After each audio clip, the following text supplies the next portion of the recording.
남북 간 이 접촉에 관해서 하나만 더 여쭙겠는데요. 1984년에 수재 물자를 북한이 지원하겠다. 남쪽이 안 받을 줄 알았는데 받겠다고 그래가지고 쌀이며 비난로 옷감이며 뭐 상당히 실어 보냈습니다. 그때는 어떻게 기억하십니까? 그때는 그것도 북한에서 뉴스가 나왔으니까 그러니까 뉴스 나온 거 보고 알았죠. 그래서 쌀 5만 톤, 5만 석, 그다음 뭐 시멘트 얼마고 숫자는 이제 조금 잘 기억 안 나는데 어쨌든 많은 양을 보내는 거로 돼 있었고 한데 그때 쌀을 3년 묵은 쌀이라고 했던지 몇 년 묵은 쌀을 이렇게 보냈다는 것까지는 북한 사람들도 그거 알아요. 근데 북에서는 이제 그걸 가지고 선전을 하는 게 지금 생각해 보면 그 한 가지 사건을 놓고도 남과 북이 서로 자기한테 유리하게 해석을 하는 거 볼 수 있는데 우리나라는 팩트로 얘기를 하는 근데 거고. 근데 쌀을 진짜 몇 년 묵은 쌀을 보냈잖아요. 그걸 보내니까 남쪽에서 남쪽 반응이 이렇다는 거예요. 네. 북에서 하면서 북에서 말하기를. 북에서 말하기를 북한에 쌀이 많구나. 경제력이 막강하구나. 그래서 그 남녘 동포들이 아주 그 부러워한다는 거예요. 네. 자기들은 쌀도 제대로 없어서 그런데 북엔 얼마나 많으면 3년 몇 년씩 묵은 쌀을 보내주는가. 또 그때는 그런가 보다 하게 되죠 뭐. 그렇게 생각할 수 있겠다 이렇게.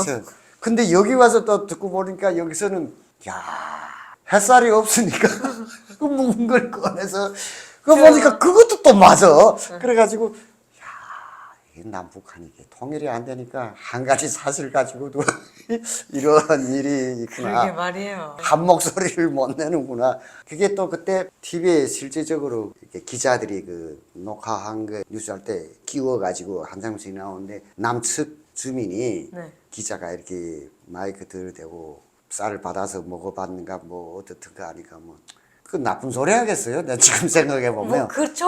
이렇게 마이크 들이대는데 그냥 뭐. 물어봤는데 아주 맛있게 했어. 밥이 맛있고 뭐 잘 먹었습니다 이러더라고요. 그러니까 그때는 또 그런가 보다. 그게 왜 맛이 없겠어요? 우리도 그때쯤 되면 84년도면 쌀이 없어서 잡곡을 절반씩 섞어서 점점점, 배급을 줄 때인데 남쪽에 보니까 순 쌀만 보냈겠는데 흰 쌀만 보냈겠는데 우리도 흰 쌀만 먹으면 맛있는데 맛있죠 뭐. 예. 그거 당연히 맛있겠지 이렇게 생각을 했는데 지금 여기 와서 생각해 보면 그 사람 맛이 없어가지고 그냥 예의 차원에서 그걸 어떻게 그래도 지원한다고 보내준 쌀 먹어보니까 어떻든가 했는데 거기다가 맛없어서 겨우 먹었다 이런 소리 하겠어요. 그렇죠. 그게 뻔하잖아요. 그때가 지금 84년도면 이제 대학 생활할 텐데 대학 생활은 어떠셨어요? 그때까지는 괜찮았죠. 그때는 아버지 아직 안전원으로 일하고 계시고. 북한은 이 기숙사에서 밥까지 다 군대처럼 군대나 같아요. 북한은. 그래서 밥을 다 똑같은 걸 먹고 그러니까 줄 서가지고 자택생들은 뭐 그게 없는데 기숙사생들은 지방에서 온 기숙사생들은 그냥 군대 간 거나 비슷해요. 훈련 대신 공부한다 뿐이지. 그 아침이면 기상나팔을 불면 기상나팔 부는 놈 잡아서 때려놓기 싶더라고. 근데 그 사람도 자기 당번이니까 불어대는 거예요. 기상나팔 불고 군대나 딱 갔다니까. 그럼 다 깨놔야 되죠. 일어나서 아침 운동도 해야 되고, 그 다음 뭐 청소도 좀 하고, 그 다음 식사 시간이면 줄 서가지고 노래를 군대처럼 줄 서서 목청껏 노래 부르면서 행진가를 부르면서 그 식당까지 가는 거예요. 그 식당까지 가는데 노래도 잘 안 부르고 어쨌든 무질서 하면 출발점 다시 갔다 다시 다시 부르면서 다시 가야 되고. 밥 한 번 먹기가 힘들어. 근데 특별히 김일성대가 기울이 세요. 특별히 김일성대니까. 특별히 세요. 다른 대학들은 그렇게 하기는 하는데 애누리가 많아요. 좀 느슨하죠. 대신 식사질은 좋았죠. 다른 대학 기숙사들에 비하지 못했죠. 그때 당시 군에서 제대된 우리 막내 외삼촌이 평양 그 철도대학이라는 곳에 다니고 있었는데 그 쉬는 날이면 거기도 가보곤 하는데 비교해 봤을 때. 비교해 봤는데 야 나는 거기 다니려면 못 다니겠다 이런 생각으로 기숙사 조건이 하늘과 땅 차이인 거예요. 그래도 그때는 고난의 행군 전인데도 그랬어요? 그래도 어려웠어요. 벌써 84년도에 남쪽에 이거 물자 보내고 했잖아요. 그 물자 보낼 때 그때 벌써 그럴 형편이 아닌데. 그런 형편이 아니에요. 그런데 그때 그 보내면서 그거 안 되더라고요. 그러니까 사람들이 뭘 안 가면 잘 모르니까 무지하니까 야, 그 남쪽에다 다 퍼준 바람에 우리가 생활이 이렇게 사람들. 힘들다. 그런 사람들은 그렇게 생각하지만 저 같은 경우에는 계산을 해봤어요. 과연 어느 정도 우리 생산량이 얼마고 이 남쪽 인구 그다음 그게 보낸 게 얼마고 그게 얼마나 많은 양이었기에 우리 생활이 이렇게 급격하게 떨어질 정도로 이렇게 되나 계산해 보니까 그걸로 떨어지는 게 아니라는 결론을 냈죠. 그걸 줬다고 해가지고 근데 뭐 어디 가서 말은 못 하시고 말을 못해 그 말하면 또 잡혀가죠. 또 그 뭐 그냥 그런 정도로 하지. 근데 뭐 우리나라 한 해 뭐 800만 톤 알곡까지 점령했다는데 뭐 거기서 한 5만 톤 없다고 뭐 못 살겠어. 그건 아닐 거야. 그냥 이런 정도는 얘기를 하지. 그때 대학생 도명학의 꿈은 뭐였나요? 나는 꿈이 딴 거 없었어요. 그냥 난 자체가 어릴 때부터 작가가 되는 것이 꿈이었기 때문에 네. 대학에 가서 공부를 해도 그냥 작가가 되는 것이 최종 목적이지 언젠가는. 그래서 그 작가가 되기 위해서 그것도 배우는 거고 네. 그래서 그런 거지 뭐 난 남들처럼 거기 나와가지고 고위급 뭐 단간부가 되고 뭐 이런 무슨 거는 뭐 군대를 가고 그런 뭐, 거는 바라지 않았어요. 왜냐하면 권력에 대한 그런 것이 어릴 때부터 나한테 권력 의지가 좀 적었다고 볼까? 이제 지금 우리 집 가정 환경이 좀 영향을 끼친 거 아닌가 하는 생각이 드는데 우리 아버지하고 어머니가 성격이 정반대여서 우리 어머니는 권력형을 싫어해. 우리 아버지는 아주 좀 권력 의지가 좀 강한 이런 명예욕도 좀 있으시고 그런 형편이에요. 근데 아버지가 좀 유순한 이거 온화한 성격이시면서 그러면 내 마음속에다가 권력 의지를 다져 넣어 주셨으면 제가 좀 달라졌을지 모르겠는데 네. 어머니의 영향을 더 많이 그러니까 받으셨군요. 어머니 영향을 받는 우리 어머니 자체가 또 그런 거예요. 남한테 큰 소리 치고 남 괴롭히고 하는 그런 거에서 뭐 하는 거고. 그 너는 이 다음에 엄마처럼 사람들 사랑하는 의사가 되든가 아니면 작가가 되면 좋겠다. 그 인민들의 사랑을 받는 게 좋지. 그 사람들하고 소리를 지르고 사람들이 뒤에서 다 증오한다. 계속 이런 일. 근데 우리 아버지는 무슨 사내 대장부라는 건 그래도 어깨에 큰 별도 좀 달아보고 군대도 가고 단간부도 되고 어디 나가서 야 이놈들아 하고 한번 소리도 쳐보고 예. 그래야 그게 남자지. 무슨 쫑짜게 의사에서 수술칼 두고 떼까닥 그게 남자야? 이런 형태였던 정반대시다. 그러니까 그게 이렇게 가운데서 순순하다 보니까 점차적으로 어머니 이게 쪽으로 이렇게 좀. 어머니 쪽으로 자꾸 가게 되는 거예요. 아니, 그럼 도명학 선생님은 어머니 쪽으로 가셨고 밑에 동생 두 분은요? 걔네는 아무 쪽도 아니었어. 그런데 걔네도 결과적으로 공부 쪽에 우리 집 삼형제는 아버지가 더 무서우니까 아버지 싫겠지. 솔직히 말하면 어릴 때야. 그러니까 다 엄마 쪽으로 붙었군요. 그러니까 철이 든 다음에는 아버지 그 깊은 뜻을 나중에는 뭐 이해를. 이해하지. 나도 썩 후에는 그 우리 아버지도 이미 돌아가시고 썩 후에는 그런 생각을 나라가 점점 어렵고 권력 가진 자들이 점점 그쵸. 먹고 사니까. 먹고 살기 제일 좋고 하니까 나도 그런 생각이 들더라고. 우리 아버지 말이 어느 정도 일리는 이게 있었구나. 아주 일리 예. 그냥 권력을 쥐고 소리를 치고 이런 자리면야 내가 이렇게 살겠는가 뭐 이런. 근데 작가 한다고 그러니까 아버님이 뭐라고 그러셨습니까? 처음에는 그따구 해서 뭐 하는 거, 뭐 일생 동안 빚지고 머리 아프고, 반대를 많이 일생 동안 하셨군요. 빚지고 사는 그런 우리 외삼촌이 또 기자였거든. 네. 기자인데 계속 글 쓰는데 우리 엄마 앞에서도 그러지. 외삼촌이 이름이 광수였는데 그 글 비둘지 끙끙끙끙 하는 거 보면 만나 병재처럼 말이야. 그 광수 노는 거 봐라. 비교 대상이 딱 있었군요. 벌써. 우리 외삼촌. 저 또 글 쓰는 거 보니 그놈을 닮은 거 아닌지 내가 모르겠다. 또 이러고. 계속 그랬어요. 그런데 점점 내가 이게 문학 쪽으로 이렇게 두각을 나타내고 그쪽에서 이제 점점 이제 특화돼가지고 좀 길이 이렇게 보이니까. 그쪽이 인젤로 이렇게 등록이 되면서 그쪽으로 계속 가다 보니까 우리 아버지는 혹시 이놈이 아주 큰 작가로 대성공을 할 놈이 아닌가 이런 생각을 하시게 된 거예요. 그래서 그때부터는 딴 데 가서 오히려 자랑을 하고 있어요. 내 아들은 작가지, 큰 작가 그런 거 하지. 다른 거 안 해. 그거 한단 말이야. 이렇게 얘기하기 시작하더라고요. 네. 그 자랑을. 그러니까 아버지가 좀 생각을 바꾸신 것 같아요. 어차피 이놈은 이쪽에 소질이 있나 보다. 그걸 괜히 끌어서 딴 데다가 돌려놓기보다는 뭐 단간부 시킨다고 뭐 이러면. 네. 그냥 지가 좋아서 지금 잘만 하는구만 저쪽으로 그냥 가는 게 낫겠다. 또 거기에 승산이 있어 보였겠지. 아버지가 보시기엔.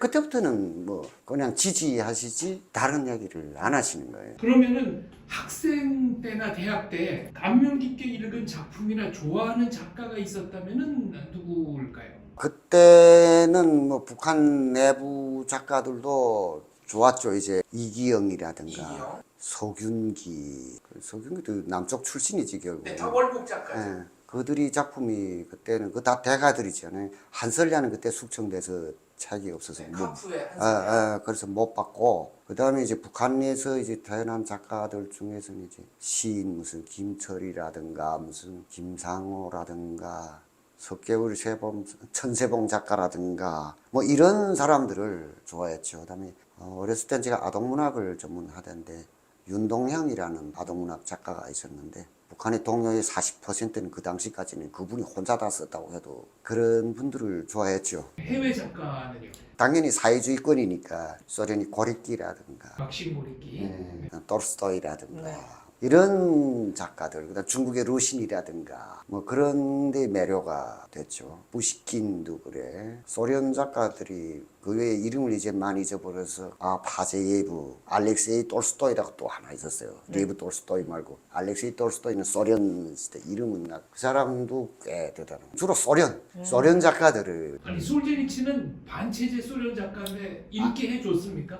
그 전에 작품이 이제 나온 게 있었어요. 찍히기 전에 작품이. 그러니까 이반 데니소비치 하는 전의 작품들. 그 전에 작품들이 나온 게 있었죠. 그 훗날에는 걷어갔어요. 못 보게 하고. 걷어갔는데, 결국 군대는 안 가신 거네요? 안 간 거 아니면 못 갔죠. 그때는 제가 고등중학교 졸업하기 2년 전부터인가 3년 전부터인가 김일성이 그 지시가 있었어요. 고등학교 졸업하는 애들 중에서 그 대학교 갈 대상들은 빼줬잖아요. 그럼 군대 보내지 말라. 왜냐하면 가만 보니까 우리나라 과학기술이 빨리 발전해야 되는데 군대 이거 가가지고. 일률적으로 군대 가서 10년씩 막 거대했다가 와보면 그동안에 공부 다 잊어버려가지고 다 석기되어서 오고. 그래가지고 그걸 또 대학교에 오면 머리 그 다 빈 거 그 어떻게 과학기술 발전에 이 지장이 많으니까 그 나라의 발전을 위해서 이제 대학 가는 학생들은 군대 보내지 말라고 했거든요. 그래서 그 권한을 심지어 학교 교장 담임 선생님한테다가 아예 부여한 거예요. 그래서 나는 군대 가려고 했지. 아, 가려고 하셨어요? 왜냐하면 어릴 때부터 우리는 세뇌교육 받은 거 있잖아요. 하루빨리 커서 인민군이 돼가지고 총 메고 불쌍한 남녘동포를 해방해야 되잖아요. 네, 그게 제일 멋있는 거잖아요. 네. 그 통일 성전에 참여해서 거기서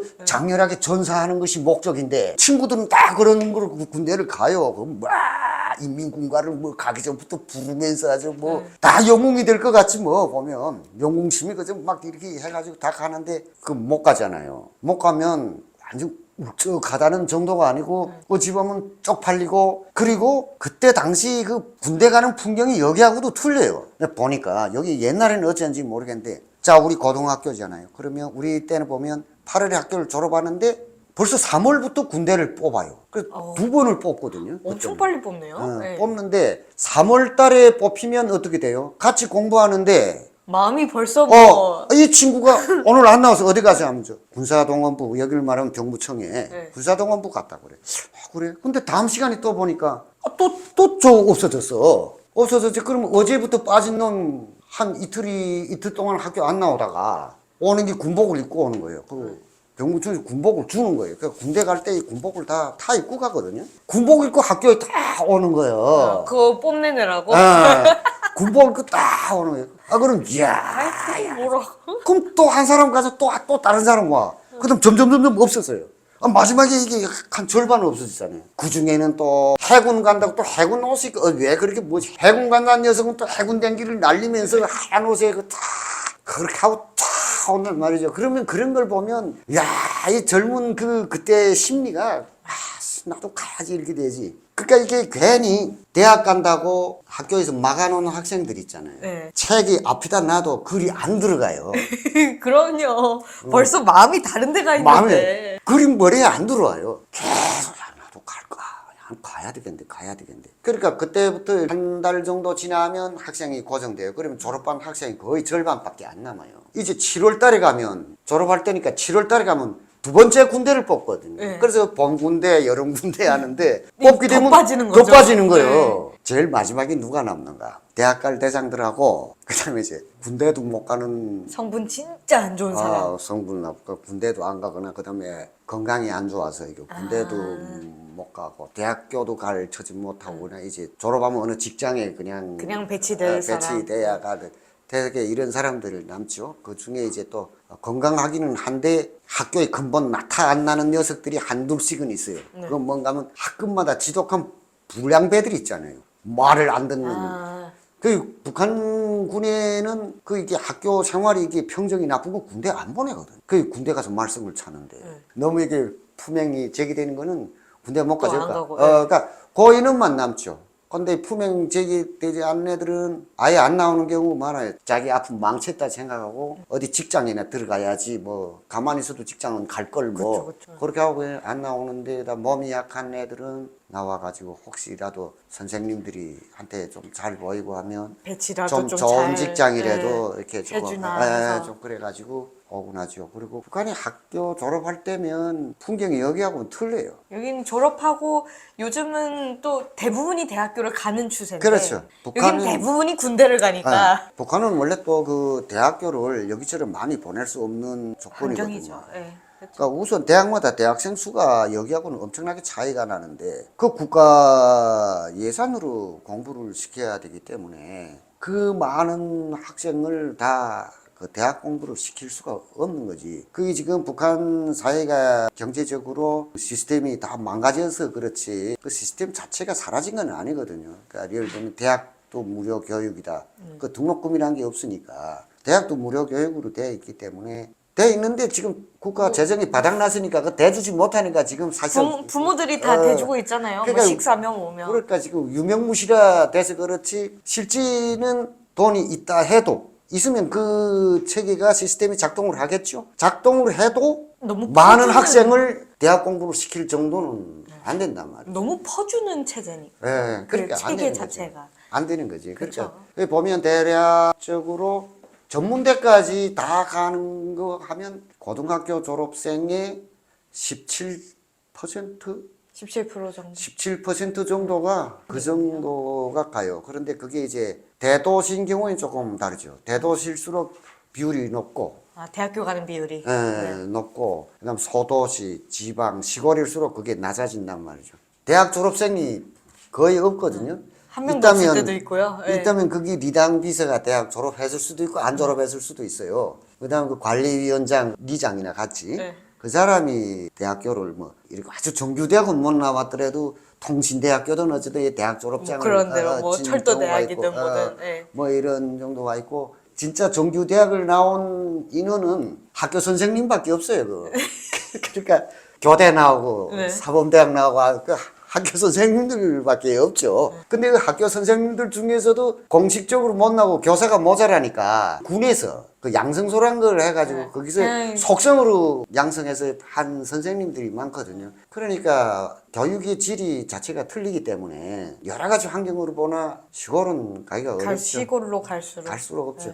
그래서 시골 애들은 또 공부를 또 잘 안 하기도 해요. 어차피 대학 안 갈 거니까. 웬만하게 해가지고는 자기가 못 간다는 거 알거든요. 그러니까 그냥 졸업하고 아버지 어머니가 농사꾼이니까 자기도 그냥 농사꾼이 되겠, 그거 뭐 졸업하면 농장에 또 들어간다 이렇게 생각하니까 그냥 포기하고 사는 거예요. 거기는. 그러니까 그런 데는 비율이 아주 작을 수밖에 없죠. 근데 특히나 북한 사회는 이게 길이 어느 정도 정해진 사회잖아요. 그렇죠. 사회 자체가. 각자의 기회가 없이 제한되어 있는 그러한 체제죠. 그러니까 남쪽하고는 틀리단 말이죠. 그렇죠. 자기의 가능성이나 그런 재능을 발견 못할 경우가 너무 많은 거죠. 그렇죠. 선생님은 그래도 재능을 발견하시고 또 운 좋게 성분도 좋아서 대학교도 가시고 정말 좋은 케이스인 건데. 나도 대학을 마저 마치지를 못했어요. 아, 그런가요? 네. 우리 집이 이제처럼 좋았다고 하지만 다니던 도중에 우리 아버지가 행방불명됐어요. 어떻게 되신 거예요? 그래서 보이부서 잡아간 거지.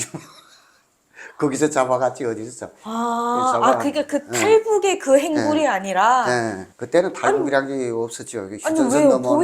보위부가 잡아갈 일이 뭐가 있어요? 여러 가지 설들이 많은데 다 썰이고. 네. 아무도 이유는 안 알려주니까. 뭐. 알레 안 주는 정도인 게 아니라 생사 여부도 알레 안 주는 우린 몰라요. 그래서 우리는 아버지 제사를 지내본 적이 없어요. 아, 지금까지도 안 지내세요? 제삿날을 알아야 뭐 지내거나 사망됐는지 살아있는지 그것조차도 모르고 이제 세월이 흘러갔으니까 살아있을 수도 없거니와 네. 또 이제는 설사 돌아가셨겠지만. 또 돌아가셨다 해도 제삿날도 모르고 뭐 이- 어디에 묻혔는지도 그런 전혀 것도 모르고 하니까 모르시고요. 예. 그런 걸 전혀 알려 안 주기 때문에. 근데 대체로 보면 다른데 이제 정치범들이 잡혀간 것도 대체로는 알려줘요 이제. 예. 알려주는 경우가 많은데 안 알려주는 경우는 극히 드물거든요. 그 수용소 갔으면 수용소 갔다 이런 정도는 알아요. 근데 우리는 수용소 갔는지 안 갔는지도 모른다는 거예요. 아예 아무런 일절 정보도 그냥- 없으신 거예요? 그냥 밤에 찾아와서 데려가니까 끝이요. 수십 년 전에. 반항할 일도 없어요. 아버지하고 다 같이 서로 뭐 알고 지내던 사람들이 와가지고, 뭐 그냥 친구들이 찾아오면 나가 뭐 술 한잔 할 수도 있고 뭐 어쩔 수도 있고 한 거 아니에요. 그런가 보다 하고 그런가 보다 갔다가. 하고 그냥 겨울인데 그 속옷도 안 입고 그냥 나갔는데 그 길로 안 들어오니까 우리는 그냥 이제 뭐 어느 때 들어오시겠지 그냥 그렇게 생각. 근데 뭐 밤새 안 들어. 그 다음 날도 안 들어. 그 다음 알아보니까 없지. 그리고 어찌 분명 그 사람들하고 왔는데 그래 알아보니까 뭐 찾지 말라 뭐 이런 소리나 이런 소리 하니까 그냥 끝이지 뭐. 그러니까 그게 참. 그러니까 그다음 여러 가지 소문들이 무성하게 돌잖아요. 근데 소문이 일관성이 없단 말이죠. 어떤 때는 이 사람은 이런 소리 들었다고. 그러니까 다 자기 좋은 생각을. 그냥 자기 추측이며 몸에 그게 또 이렇게 누구 입을 거쳐서는 또 사실처럼 변형되고. 되고, 예. 또 이짝 사람 돼 가면 또 다른 소리로 변하고 뭐 이렇게 되는 것 같아요. 그렇게 하다 보니 세월이 쓱 지나다 보니까 저희 자체가 체념해 버렸죠. 체념했지. 체념하게 되더라고요. 그게 뭐 한두 해지. 아니, 그게- 한 10년 지나가고 뭐 이렇게 되니까 그다음부터 더 이상 거기에 대해서 관심 가지는 사람도 없고 이건 마을에선 돌아가는- 잊혀지고. 다 잊혀지고. 어머니는 그럼 우리 그거를 어떻게 어머니는 견뎌내셨어요? 어떻게 다행히 우리 어머니가 먼저 사망됐었어요. 그때 이미 어머니가 먼저 사망됐어요. 그러니까 1년 사이에 예. 그런 일이 벌어진 거예요. 아버지보다 먼저 사망되셨지. 그 우리 어머니는 병이 아주 의사라는 게 자기 병도 못 고치는 의사였어요. 그래가지고 어머니는 먼저 돌아가시고. 오래 사시지 못하고 돌아가셨는데. 그 1년 사이에 어머니 돌아가시고 아버지는 행방불명 되시고 갑자기 가장이 되신 거네요? 그렇죠. 가장이 돼버렸죠. 예. 그래서 제가 대학을 마칠 수가 없었죠. 그래가지고 그래서 동생들도 있었고 그 막내 동생은 4살 차이긴 하지만 예, 그래도 나하고 6살 차이지 그애는. 그렇죠. 6살 차이긴 하지만 그것도 키워야지. 두루두루. 여하튼 대학을 나오든 안 나오든 작가로 인정받을 만한 실적과 실력을 인정받을 때까지는 작가 대열에 들어가지 못합니다. 그래서 이제 작가 되기 전 단계의 어떤 전속 작가나 뭐 이런 어디 가서 좀 글 좀 써주고 그러나 정식 북한의 작가가 되자면 작가동맹 맹원증 당리 입당하듯이 작가동맹 맹원증을 받기 전까지는 정식적인 작가로 안 보고 그러니까 그 전에는 그냥 다 신인으로 보는데 당원증 비슷한 게 생긴 게 있어. 중앙당 간부들 신분증하고 비슷하게 딱 생긴 글면 내용만 다르고 딱 같이 생긴 게 있어요. 그걸 주는데 그 어디 가서 내대면 얼핏 보고는 당간분과 해가지고 그냥 이렇게 그럴 때도 있어요. 그래 그걸 받기 그게 전까지는 목표셨던 거잖아요. 맹증이 목적이라기보다 작가는 좋은 작품을 내서 어때는 작가적 성공, 문학적 성공을 이루는 거죠. 근데 그게 이제 그 가는 길에서 만나게 되는 하나의 이정표가 되죠. 성과 같은, 성과가 예. 되죠. 결국은 나와가지고 사회생활을 여러 곳에서 했어요. 직장을 이런 직장 저런 직장 이제 다니면서 계속 갑자기 가장이 되셨으니까. 예. 그래서 한쪽으로 글도 계속 쓰시고. 글 쓰고 계속 이렇게 해서 그러다가 이제 정식적으로 이제 작가동맹에 가입이 승인되고 그때부터는 이제 작가를 했죠. 작가 동맹에 들기 위해서는 실적을 쌓아야 된다고 하셨잖아요. 실적을 쌓아야 예. 되죠. 그 당시 작품 시인으로 활동을 하셨으니까 작품 소개를 좀 이렇게 해주신다면 당시 어떤 글 아니 물론 체제를 찬양하는 글을 써야 했겠지만 당연히 그렇죠. 그래서 다른 건 쓸 수가 없고 사실 예. 내가 쓴 글들은 시들은 주로 우리가 사는 곳이 양강도여가지고 양강도 작가동맹은 특화돼서 또 지방 작가동맹들마다 그 김일성 항일발산 항일투쟁 그 업적 그 전통이라고 할까 주로 그걸 기리는 작품들을 많이 주로 쓰나요? 많이 네. 쓰라고 해요. 그래서 그런 이제 김일성이 했다는 보천보 전투를 찬양하는 시, 보천보의 기관총이라는 뭐 이런 시도 쓰고 보천보에 가면 김일성이 발산 보천보 전투를 하기 전에 그 밤에 공격을 해야 되니까 낮에 숨어있던 그 곤장덕이라는 산이 있어요. 바로 옆에 그 곤장덕의 이깔나무라는 또 이런 작품도 있고 주로 그런 식으로 그다음에 백두산에 대한 거랑 이런 것들이 있고. 근데 그 후에는 또 한때 성군 정치가 시작되면서 군대를 가는 청년의 네. 그 마음, 패기라던가 뭐 네. 그런. 고향의 바람아 뭐 이런 제목으로 달았는데 그런 시도 있었고요. 네. 그럼 선생님께서 김일성이 죽고 김정일이 나타났던 게 94 네, 그쵸. 94 94년 맞죠? 이 북한 역사도 막 공부를 해야 돼. 그래. 94년도에는 그러면 어떤 생활을 하고 계실 때였어요? 94년도에 내가 작가 동맹에 가입할 준비를 할 때였어요. 문서를 쓰고 그 이름에 95년부터 정식 작가 동맹은 가입하고 했는데 그때 94년도에 김일성이 죽을 때는 그때 벌써 30대셨잖아요. 그렇죠. 네. 그때 30살인가 됐을 거예요. 그때 그래가지고 분위기가 그러면은 좀 생생하게 기억이 나실 것 같아요. 그렇죠. 그때 제가 김일성 사망하기 전에 뭘 하고 있었냐면 김일성한테 그 진상하는 시집 네. 시인들 이런 시집을 선물하는 그런 게 이제 당에서 제기돼 가지고 젊은 신인들 작품집을 묶어서 김일성한테 이제 선물을 네, 올리려고 준비를 하고 계셨는데. 그걸 한참 하고 있는데 그거 때문에 정말 밤잠 자지 않고 합숙을 하면서 같이 막 서로 작품을 돕고 막 하면서 한 몇 달을 합숙을 하다시피 하면 같이 전투를 하는 도중 이젠 다 됐어요. 이젠 딱 인쇄만 딱 해가지고 자기랑 모시기 뚜껑이랑 만들어가지고 김일성한테 올라가면 돼요. 네. 도당을 통해서 중앙당 다 이제는 다 이게 선이 다 있으니까. 올라가게 돼서 이제 김일성이 올라가서 봐서 만족을 하면 우리는 아주 뭐가 좋아진단 말이죠. 근데 거기 그 작품을 만드는 데서 주역을 내가 담당했지. 그 작품 중에서 그 작품집이라고 하지만 그 중에서 30% 이상이 내 작품이요. 그러니까 그것만 잘 되면 뭐 선생님 그렇죠. 인생은 뭐 그냥 그 여럿이 뭐 한 열 몇 명이 붙어 썼다고 하지만은 내가 쓴 것이 그렇게 많지. 마지막에는 내 쓴 게 너무 많아가지고 그 좀 이상하잖아요. 작품집인데 그래도. 그래서 다른 사람들 이름으로 들어 나눠줬다고 이렇게. 네. 그렇게 해서 정말 나는 속필이었거든. 엄청 빨리 쓰고 많이 썼어요. 그러니까 다른 사람들한테 이제 풍계준 내가 쓴 걸 너 이름으로 올려라 하고서 그러는 인쇄만 하면 되는데. 네. 인쇄도 들어갔어요. 네. 지금 책을 만드는 거 이거다. 그 만드는데 갑자기 속보가. 뉴스 나오는 거예요. 뉴스 나오는데 김일성이 죽었단다?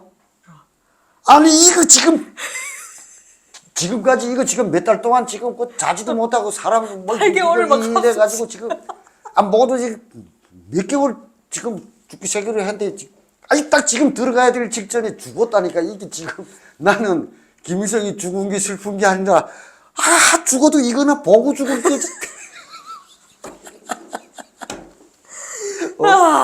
그러게요.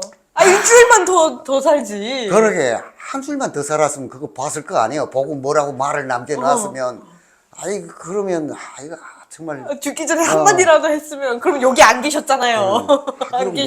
안 계셨을 수도 있어.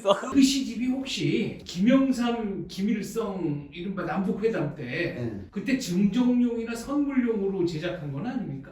못 갔어요. 결국 그게 죽는 바람에 그 책이 그냥 그러니까 용도가 그게 아니었을까요? 그거는 아니었어요. 모르지만 뭘 받아가지고 줬을지도 모르겠는데 네. 그렇진 않고 어쨌든 김일성한테 선물로 충성의 그런 마음으로 이제 선물을 보내는 시작품집인데 네, 이제 김일성 선물 죽고 작품집인데 김정일이라는데 죽었을까 이때까지 그 고생이 다 수포로 돌아왔죠. 수포를 돌아가니까 즉시 돌리더만 그 작품 잠시 놓고 그 다음에 이제 즉시 김일성이 지금 죽었잖아요. 네. 추모 작품, 애도 작품 창작조로 바로 돌려가지고 바로 돌리는 거예요. 다시 써라.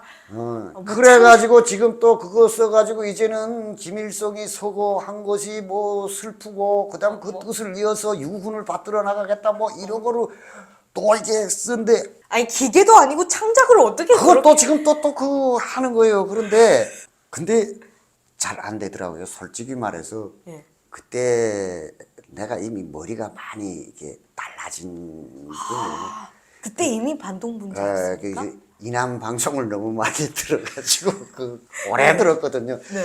그래가지고 북한 체제는 좀 아니라는 걸 그때 이미 도장을 찍고 그냥 동유럽처럼 빨리 변해야 된다는 거